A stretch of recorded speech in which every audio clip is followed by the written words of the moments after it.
வணக்கங்க. இப்போ நம்ம எங்கே வந்திருக்கோம்னா, ஆதி நகரில் இருக்க முத்து மாரியம்மன் திருக்கோவிலுக்கு தான் வந்திருக்கோம். முக்கியமான காரணம் என்னென்னா, இந்த கோவிலில் இப்போ தாங்க கும்பாபிஷேகம் நடந்தது. ஒரு 10 நாள் தான் இருக்கும். ஸோ அந்த கோவிலுக்கு தான் இன்றைக்கி நம்ம வந்திருக்கோம். கும்பாபிஷேகம் பண்ண கோவிலுக்கு வந்து 48 நாட்களுக்குள்ளே நம்ம அந்த கோவிலுக்கு போனால் அந்த பவர் நமக்கு கிடைக்கும் அப்படின்னு சொல்லுவாங்க. ஸோ இதை பார்க்குற அனைவருமே போகணும், அவங்களுக்கும் அந்த பலன்கள்லாம் கிடைக்கணும் அப்படிங்கிறதுக்காக தான் இந்த வீடியோவை நான் போட்டிருக்கேன்.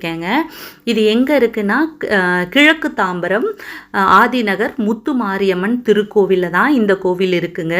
இந்த கோவிலில் கும்பாபிஷேகம் பண்ணாங்க. இது ஒரு பழமையான கோவிலுங்க, ரொம்ப பழமையான ஒரு கோவில். இதில் வந்து முத்து மாரியம்மன் தான் பிரதானமாக இருக்காங்க. அது மட்டும் இல்லை, இந்த கோவிலில் வந்து பூமி நீலா சமேத ஆதிகேசவ பெருமாள் அதை வந்து பிரதிஷ்டை பண்ணியிருக்காங்க. பெருமாளை வந்து பிரதிஷ்டை பண்ணியிருக்காங்க. யாகம்லாம் நடத்தி ரொம்ப சூப்பராக கும்பாபிஷேகம் நடத்தி இருந்தாங்க. ஆக்சுவலாக எனக்கு லேட்டாக தாங்க தெரிஞ்சுது. அதனால் கும்பாபிஷேகம் வந்து காலையில் நடந்துச்சு. என்னால் வந்து ஈவினிங் தான் போக முடிஞ்சுது. எனக்கு தெரியாது, அதுக்கப்புறம் தான் தெரிய வந்தது. ஸோ இல்லாட்டி எப்போவுமே ஏதாவது ஒரு கோவிலில் கும்பாபிஷேகம் நடக்குது அப்படின்னு கேள்விப்பட்டால் நான் உடனே போயிடுவேன். ஏன்னா கும்பாபிஷேகம் நடக்கிறத பார்க்கறதுன்றது நம்ம பல நாள் கோவிலுக்கு போன ஒரு பலனை கிடைக்கும்னு சொல்லுவாங்க. ஸோ எங்கே கும்பாபிஷேகம் நடந்தாலும் நீங்கள் அதில் போய் நீங்கள் வந்து கலந்துக்கங்க. அது ரொம்ப ரொம்ப முக்கியம். அப்படி கலந்துக்க முடியலைனா கூட பரவாயில்ல, 48 நாட்களுக்குள்ளே அந்த கோவிலுக்கு போனீங்கன்னா அந்த பவர் நமக்கு கிடைக்கும் அப்படின்னு சொல்லுவாங்க. ஸோ அதனால் நான் போயிட்டேன். கும்பாபிஷேகம் நடந்த அன்னைக்கே நான் வந்து ஈவினிங் போயிட்டேங்க.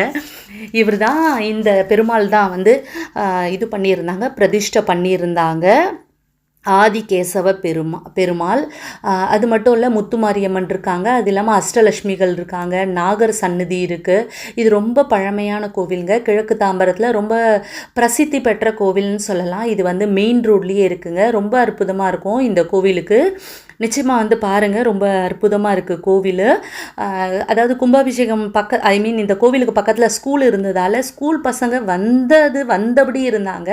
கரெக்டாக ஈவினிங் ஸ்கூல் முடித்த உடனே நிறைய பேர் கோவிலுக்கு வந்துருந்தாங்க. அது எனக்கு ரொம்ப நல்லா இருந்தது. படிக்கிற பசங்களுக்கு பக்தி வந்து அந்தளவுக்கு நல்லா இருக்குன்றது ரொம்ப நல்லா இருந்தது.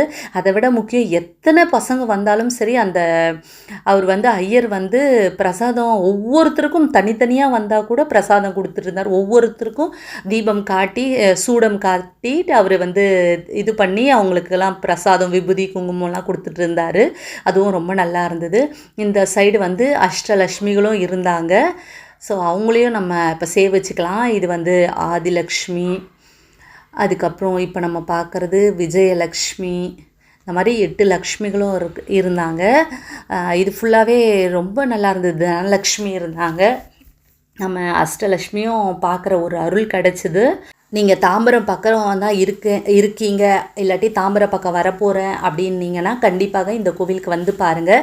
இப்போ தான் கும்பாபிஷேகம் நடந்திருக்கு. ஸோ எல்லாருமே வந்து பாருங்கள், 48 நாட்களுக்குள்ளே வந்து பாருங்கள். இது வந்து கஜலக்ஷ்மி.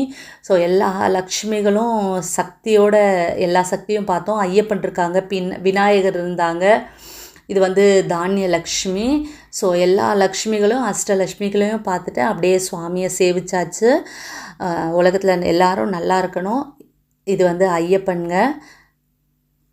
ஸோ இப்படி தாங்க கோவில் ரொம்ப பிரமாதமாக இருந்தது. கும்பாபிஷேகம் பண்ண அன்னைக்கு அப்படிங்கிறதால ஃபுல்லாக ஸ்கூல் ஸ்டூடெண்ட்ஸ் நிறைய பேர் இருந்தாங்க. நீங்களும் கண்டிப்பாக வந்து பாருங்கள். ரொம்ப அற்புதமான ஒரு கோவில், ரொம்பவே பழமையான ஒரு கோவில், கும்பாபிஷேகம் பண்ண ஒரு கோவில். ஸோ அருள்மிகு ஸ்ரீ முத்து மாரியம்மன் திருக்கோவிலுக்கு தான் இன்றைக்கி வந்திருக்கோம். வந்து சாமிக்கிட்ட நிறைய சேவிச்சாச்சு. இது மாதிரி இன்னும் நிறைய கோவில்களை உங்களுக்கு வரப்போகிற வீடியோவில் நான் காட்டுறேன். ஓகேங்க, இன்றைக்கி இந்த வீடியோ உங்களுக்கு நிச்சயமாக பிடிச்சிருக்கோன்னு நம்புகிறேன். இன்னொரு வீடியோவில் நான் உங்களை மீட் பண்ணுறேன். பாய்.